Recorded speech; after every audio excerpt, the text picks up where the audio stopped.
এনসিপির সমাবেশে বোমা হামলা হয়েছে। আপনারা জানেন 2জন সাংবাদিক সহ 6জন গুরুতর আহত হয়েছে। ধরছে 2জন রে, 2জনই যুবলীগ। মিটিং এর আগে নাকি সন্দেহজনকভাবে ঘোরাঘুরি করতেছিল। তো এই বোমা কে মারিছে?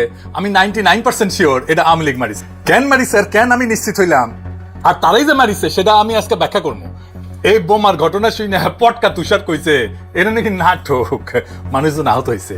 সে কয় নাটক কেমন? জাউরার জাউরা দেন, সিল মেরে দেন। এডিটর সাহেব জাউরার জাউরা সিল মেরে দেন। এই বোমা মারা ঘটনার 3টে জিনিস ঘটছে। 1, লাইট নিবানো হয়েছে, 2 নাম্বার বোমা মারা হয়েছে, 3 নাম্বার সাংবাদিক আহত হয়েছে। এই 3টা ঘটনা অদ্ভুত ভাবে মিলা যায় জিয়ার আমলের দুঃখজনক একটা ঘটনার সাথে। আসেন সেই ভুলে যাওয়া ঘটনা নিয়ে আলাপ করি। বাঙ্গু সুশীলদের ডাবল স্ট্যান্ডার্ডটাও বোঝা যাবে। আসেন দেখি বাংলাদেশের ইতিহাসে প্রায় 50 বছর আগে কি ভয়াবহ একটা রাজনৈতিক হত্যাকাণ্ড ঘটেছিল। 1980 সালের 23শে মে বিকাল 4:19 মসজিদের দক্ষিণ গেটে খন্দকার মোস্তাকের ডেমোক্রেটিক লীগের জনসভায় বোমা বিস্ফোরণ ঘটে। বোমা বিস্ফোরণের আগে জনসভায় সাপ ছেড়ে দেওয়া হয়। দেখেন 2টা জিনিস মিলে, আগে কারেন্ট বন্ধ তারপরে বোমা, আগে সাপ ছেড়ে দেওয়া তারপরে বোমা। মিলিছে। আরো একটা জিনিস আছে, সেটাও মিলবে। সেদিন বোমা হামলায় নিহত হয় সাংবাদিক মোস্তাফিজুর রহমান আশা সহ 16 জন, আহত হয় অন্তত 2 শতাধিক মানুষ। 16 জন মারা যায় ওই সময় একটা রাজনৈতিক জনসভায়। এতজন মানুষ বোমা হামলায় মারা যায় নাই। এটা নিয়ে প্রত্যক্ষদর্শী এবং মারাত্মকভাবে আহত সাংবাদিক এবং সরাকার আবু সালেহ সেই সময় দৈনিক দেশের সিনিয়র রিপোর্টার বাংলাদেশ প্রতিদিন একটা স্মৃতি কথা লিখেছিলেন। তিনি বামপন্থী রাজনীতির সাথে জড়িত ছিলেন, তার শরীরে 62টা স্প্লিন্টার বিদ্ধ হয়েছিল। সেই দিন যে নিহত হয়েছিল সাংবাদিক মোস্তাফিজুর রহমান আশা, উনি ছিলেন দৈনিক বাংলার এক নবীন রিপোর্টার। আহত হয়েছিলেন অনেকে। জহিরুল হক দৈনিক বাংলার স্টাফ রিপোর্টার ছিলেন, মশির হোসেন দৈনিক বাংলা, কামরুজ্জামান ফটো সাংবাদিক, আব্দুল খালেক দৈনিক বাংলা, শফিকুল কবির চিফ রিপোর্টার ইত্তেফাক, রশিদ তালুকদারের ছবি তুলতো বিখ্যাত ইত্তেফাকের, জাকারিয়া মিলন ইত্তেফাকের, আব্দুল মান্নান সংগ্রাম, বাঙ্গাল আব্দুল কুদ্দুস সাপ্তাহিক, আকবর মাহবুব সাপ্তাহিক, মুক্তিবাণী সহ অনেকে। মোস্তাফিজুর রহমান আশা ছিলেন নবীন একজন সাংবাদিক, কেউই তাকে চিনত না। ঢাকা মেডিকেল কলেজের হাসপাতালের বারান্দায় কাতরাইতে কাতরাইতে প্রাণ হারায়, কোনো চিকিৎসা পায়নি। আবু সালেকেও মৃত ভেবে লাশের স্তূপের সাথে ফেলে রাখা হয়েছিল। কিন্তু সাংবাদিক মাহবুবুর রহমান এবং ফটো সাংবাদিক রশিদ তালুকদার তার জীবনের ক্ষীণ স্পন্দন টের পেয়ে তাকে হাসপাতালে নিয়ে যায়। দেখেন আর একটা ঘটনা মিলল, সেটা হইতেছে লক্ষ্য সাংবাদিক যেন ইচ্ছা করে সাংবাদিকদের দিকে মারা হয়েছে। জিয়াউর রহমান নিজে তাৎক্ষণিকভাবে ঢাকা মেডিকেল কলেজে যান, বিশেষজ্ঞ ডাক্তার সিএমএস থেকে আনান, রক্তের ব্যবস্থা করেন। এরপরেও আহতদের দেখতে হাসপাতালে উনি নিয়মিত যেতেন। এডিটর সাহেব ছবিটা দেখেন পত্রিকায় ছাপা হয়েছিল যে জিয়াউর রহমান আসছেন ঢাকা মেডিকেল কলেজ হাসপাতাল। ছবিটা একটু কেটে গেছে, তাও বোঝা যায়। তিনি আবু সালেহকে বলছিলেন যে ওনাকে বিদেশে পাঠানোর ব্যবস্থা করতেছে, কিন্তু সেই প্রতিশ্রুতি বাস্তবায়নের আগেই জিয়াউর রহমান দুঃখজনকভাবে শহীদ হন।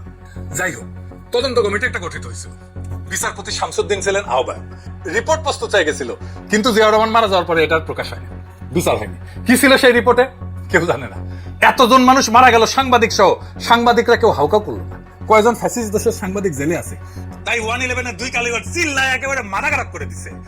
লিস্ট দিয়েছি এবং সেখানে আমরা বলেছি যে প্রায় 282 জন সাংবাদিকদের বিরুদ্ধে বিভিন্ন ধরনের মামলা হচ্ছে এবং তার মধ্যে 94 জন হত্যা মামলার তারা আসামি হিসাবে। তো সেটা আমরা প্রধানমন্ত্রীর কাছে সেই লিস্ট দিয়েছি। এই লিস্টটা একদম যে সম্পূর্ণ সেটা বলবো না, অসম্পূর্ণ থাকতে পারে, কিন্তু আমরা আন্তরিকভাবে চেষ্টা করে দিয়েছি এবং প্রধানমন্ত্রী সেটা গ্রহণ করেছেন। জিন্দেগিতে ওই ঘটনা নিয়ে একটা কথা বলছে, বলে নাই। তাহলে কারা আক্রমণ করতে পারে খন্দকার মোস্তাকের জনসভায়? আসেন একটু একটু বুঝে দেখি। বাংলাদেশে ইন্ডিয়ান স্ট্যাবলিশমেন্ট সবসময় চাইছে আওয়ামী লীগ ক্ষমতায় থাকলে যেন শক্তিশালী বিরোধী দল না থাকে, বিরোধী দলকে নিশ্চিহ্ন করে দেবো। বাকশাল দেখেন, হাসিনার আমল দেখেন। আর ক্ষমতায় না থাকলে যেন তারা প্রধান বিরোধী দল হিসেবে থাকে। এই খেলা চলে আসতেছে 1972 সাল থেকে। 1975-এর পরে তো আওয়ামী লীগের থাকারই কথা ছিল না। আওয়ামী লীগের একাংশ কাদের সিদ্দিকীর নেতৃত্বে ইন্ডিয়া পলায় যা বাংলাদেশ রাষ্ট্রের বিরুদ্ধে যুদ্ধ করছে, আমাদের আর্মির সাথে যুদ্ধ করছে, বাংলাদেশ আর্মির সাথে যুদ্ধ করছে, বাংলাদেশের ভেতরে এসে অন্তর্ঘাত করছে। তারা অন্তর্ঘাত করতে এসে পাবলিকের পিঠাও খেয়েছে। কিন্তু জিয়াউর রহমান 1975 সালের পরে আওয়ামী লীগকে তার নিজের পলিটিক্যাল দুশ্মন হিসেবে বাইসা নিতে বাধ্য হয়েছিল। কেমনে জানেন? সংসদ নির্বাচন হইলো, তখন বিএনপি অবশ্যই জিততো, কিন্তু বিরোধী দল হইতো খন্দকার মোস্তাকের পার্টি। মোস্তাককে জেলে নেওয়া হয়। 1976-এ সার্কিট হাউসে কাপ প্লেট চুরির অভিযোগে ছাড়া হয় 78 সালের 16 ডিসেম্বর উপলক্ষে। 1979 সালে ইলেকশন হইতেছে, 7 সপ্তাহ পরে উনি ছাড়া পেয়েছেন, তার 7 সপ্তাহের মধ্যে সংসদ নির্বাচন। খন্দকার মোস্তাক যেন দল গঠন করতে না পারে সেই জন্য 1976 সালে জেলে নেওয়া হয়। জাসদের মূল নেতাদেরকেও জেলে রাখা হয়। জাসদ 8টা আসন পায়, 39টা আসন পায় আওয়ামী লীগ প্রধান বিরোধী দল হয়। খন্দকার মোস্তাক দল করে নির্বাচন করতে পারলে আওয়ামী লীগের অবস্থানটা উনি নিতেন। আওয়ামী লীগের ভোটার বেশিরভাগ উনি পেতেন, আওয়ামী লীগের চেয়ে বেশি সিট পেতেন। উনার ভোটাররা মুসলিম লীগে ভোট দেয়, মুসলিম লীগ 20টা আসন পায়। খন্দকার মোস্তাকের দল যদি দাঁড়ায় যেতে পারতো তাহলে আওয়ামী লীগ আর প্রধান বিরোধী দল হয় না, বেশিরভাগ খন্দকার মোস্তাকের সাথে চলে যেত। জাসদ দ্বিতীয় দল হইতো, সেটা হয় নাই। তাই আওয়ামী লীগ আবার ফিরে আসছে। যেহেতু জিয়াউর রহমান আওয়ামী লীগকেই তার পলিটিক্যাল দুশ্মন বানাইতে চাইছিল, তাই আওয়ামী লীগ ফিরে আসছে। সেই কারণে খন্দকার মোস্তাকের জনসভায় বোমা হামলা এই ঘটনা বিএনপিকে পরোক্ষ সুবিধা দিতে পারে। কিন্তু এখনকার অবস্থা কি? এখন কি বিএনপি কোনোভাবে আওয়ামী লীগের স্পেস দিতে পারে? পারবে না। আওয়ামী লীগকে স্পেস দিলে নিজে বিএনপি নিজের যে ভোট ব্যাংক গড়ে উঠছে সেটা ধরে রাখতে পারবে না। জামাত ভীতি দেখাও, বিএনপি পুরো আওয়ামী লীগের ভোট নিজের বাক্সে নিতে পারবে যদি আওয়ামী লীগ ভোট না করে। আর ভোট করলে ওই ভোট চলে যাবে। অদ্ভুত একটা অবস্থা বিএনপি। ইন্ডিয়াপন্থীরাও ভোট দেয়, অ্যান্টি ইন্ডিয়ানরাও ভোট দেয়। এইভাবে আপদকাল চলে, কিন্তু লং টার্মে কোনো একটা ক্লিয়ার পজিশন নিতে হবে। যাই হোক, ওই আলেপে আর না যাই। মানে 40% মানুষ তো জামাত এনসিপিতে ভোট দিছে, সংখ্যাটা কম না। এরা ঠিক রাজনীতি করতে পারলে বিএনপি মানে জামাত এনসিপি, তাহলে বিএনপির আরো ভোট নিয়ে আসতে পারবে। এরা যদি ঠিক রাজনীতি করতে পারে, এই কাজ করতে পারবে কিনা আল্লাহ মালুম। সংসদে তো তার প্রতিফলন দেখি না। যাই হোক, খন্দকার মোস্তাকের দল নাই, তাই জনসভায় বোমা মাইরা মানুষ মেরে ফেলার কোনো বিচার হয়নি। 16 জন মানুষ মারা গেছে, কোনো বিচার হয় নাই। কেউ এটা নিয়ে কথা বলে না। তারেক রহমানের সরকারের এই বোমা হামলার তদন্ত রিপোর্ট খুঁজে বের করে প্রকাশ করা উচিত, পাবলিক করে দেওয়া উচিত। আর মতিউর রহমান আর মাহফুজ আনামকে বাঙ্গু সুশীল সাংবাদিকদেরকে জবাব দিতে হবে, কেন বোমা হামলায় সাংবাদিক মারা গেল, এইটার জন্য তারা কোনো প্রতিবাদ করলো না, আর বিচার চাইলো না। কেন তারা বিচার চায় না, এটার জবাব দিতে হবে। ওই সাংবাদিক মারা গেছে, আশা তার জীবন না। দিল্লি স্টারে আগুন দেওয়ার পরে পারলে তো কেন্দ্রে দেয় মাহফুজ আনন্দ প্রভুপাদ, এখন বাইসে থাকাই অসম্ভব হয়ে গেছে। সাংবাদিকদের বাইসে থাকা কি 1980 সালে খুব সম্ভব ছিল? এখন প্রশ্ন হইতেছে, কেন আওয়ামী লীগ এনসিপির জনসভায় বোমা মারল? ইন্ডিয়া আর হাসিনার ধারণা ছিল বিএনপি ক্ষমতা এসে আওয়ামী লীগের স্পেস দিবে, এখন দিতেছে না স্পেস। সেইভাবে হাসিনা আর ইন্ডিয়ার মাথা খারাপ হয়ে গেছে। এরা নানাভাবে দেশে অস্থিরতা তৈরি করতেছে, টাকা পয়সা দিয়ে খুন খারাপি করতেছে। আপনি দেখছেন না, খুন খারাপি বেড়ে গেছে, কোনোভাবে সামাল দেওয়া যাইতেছে না। এগুলো হাসিনা টাকা দিচ্ছে, ইন্ডিয়া টাকা দিচ্ছে, টাকা দিচ্ছে। হাসিনা পালানোর পরে ডাকাতি করার কন্ট্যাক্ট দিছিল না, মনে আছে না? আর এনসিপি তো আওয়ামী লীগের 1 নম্বর শত্রু, ছোট দল, তাই এনসিপির উপরে হামলা করাটা তার জন্য সুবিধাজনক। হাসিনা আর আওয়ামী লীগের পক্ষে যারা ইনা বিনায় বয়ান বানায়, পটকা তুষার, এনাস আলমগীর, পান্না পাঠা সহ যতগুলো সফট আওয়ামী লীগের আছে, এইগুলার যদি থেরাপি দিতে না পারেন তাইলে এই ঘটনা চলতেই থাকবে।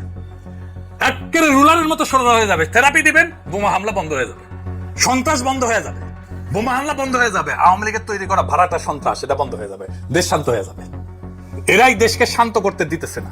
আওয়ামী লীগ যেখানে মিছিল করবে, মিছিল দেখলে মারবেন ধাওয়া, একা হইলেও মারবেন ধাওয়া। দেখবেন আশেপাশের লোকজন এসে জড়ো হইতেছে, একটারে দুইটারে ধরতে পারলে একদম ট্যাঙ্গে রেখে থেরাপি দিবে।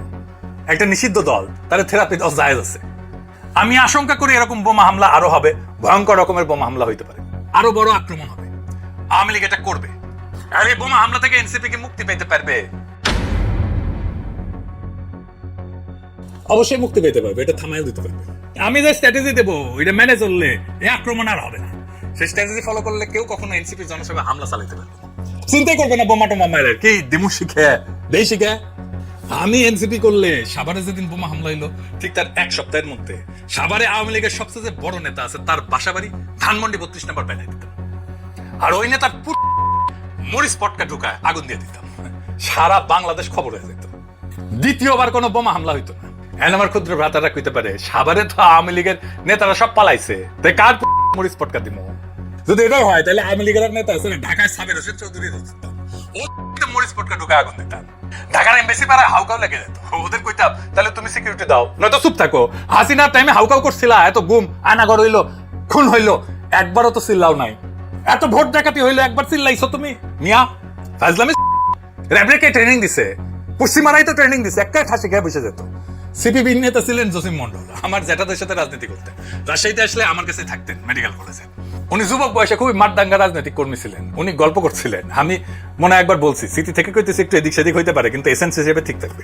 একবার এক দারোগা এক কমিউনিস্টে ধরছে, জসিম মন্ডল একাই গেছে থানায় গিয়ে দারোগারে কইছে, দারোগা সাহেব আপনি তো জানেন আমি কমিউনিস্ট, আমাদের কোনো সম্পদ নাই, টাকা পয়সা নাই, কোনো কিছুর জন্য বাইচা থাকার কোনো তাড়না নাই, একমাত্র বিপ্লব ছাড়া। আমাদের পরিবার বিপ্লবের রাস্তায় আমাদেরকে কোরবানি দিয়ে দিছে, আমি আজ মারা গেলে ওদের জীবন থামে যাবে না, ওরা জানে মারা যেতে পারে, লিল্লাই দিয়ে দিছে আমারে। আপনার জীবনের মায়া আছে, আপনার আপনার আপনার পরিবার আছে, সম্পদ আছে, এবং আপনি সেটা রক্ষা করতেছে।